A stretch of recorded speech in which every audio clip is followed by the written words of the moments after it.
भी मंदिर बन गए हैं जहाँ रामलला विराजमान हैं, और जो आगे भी जगह बनी है उसमें एक ही पहली वर्षा में ही पानी छूने लगा, अंदर पानी भर गया था।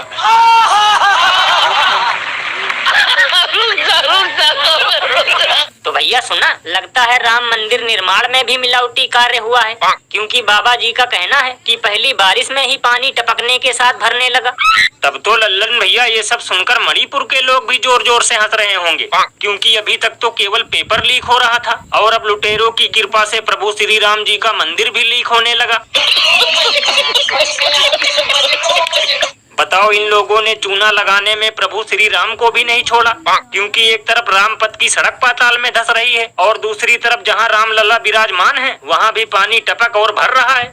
भैया इसीलिए तो इस पर महान कवि बाबा लपेटू दास ने कहा है कि बस इसीलिए तो अयोध्या वासियों ने उतारा है इन लोगों के सर का भूत, क्योंकि राम के धाम में भी हुई है जमकर लूट। गजब बेइज्जती है।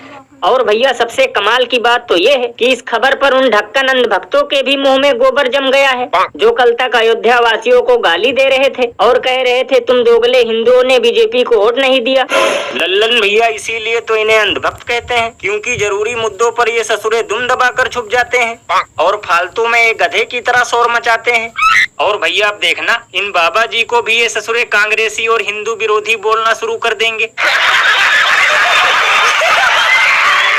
और अभी तो रुको, क्लाइमैक्स अभी बाकी है।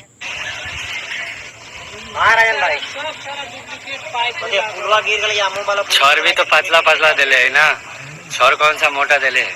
ये सब क्या देखना पड़ रहा है? अच्छा है मैं अंधा हूँ। तो भैया देखा, उधर राम मंदिर में तो केवल पानी टपक रहा था और इधर बिहार में तो पूरा का पूरा पुल ही टपक गया। लल्लन भैया ये सब देखकर तो मुझे बाबा भटकनाथ की एक कविता याद आ गई कि तलवार वही चलाओ जिसमें धार हो और पुल वही पार करो जो 2014 के पहले तैयार हो। क्योंकि लल्लन भैया इन लोगों द्वारा बनवाए गए पुल, ब्रिज और सड़क से ज्यादा तो हवाई चप्पल चलती है। अभी 2 दिन पहले उद्घाटन होने से पहले ही बिहार में एक पुल भर कर पानी में गिर गया था और अब ये भी गिर गया।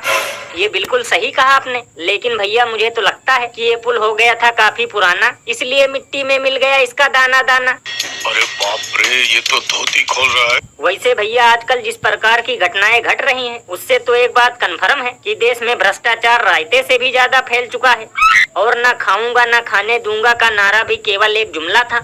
लल्लन भैया इसीलिए तो लोग घनघोर बेइज्जती करते हुए ये कहते हैं कि ज्यादा कुछ नहीं, बस इलेक्टोरल बॉन्ड का कमाल है, बस इसीलिए चारों तरफ भ्रष्टाचार का धमाल है।